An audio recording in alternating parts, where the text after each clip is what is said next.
अपघातामध्ये होणारे मृत्यू.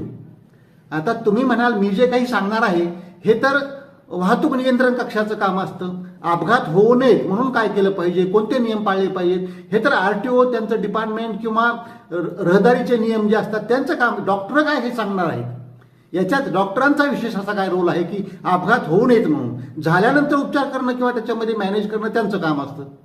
परंतु नुसतं अपघात म्हणल्याबरोबर डोळ्यासमोर एक चित्र आणा.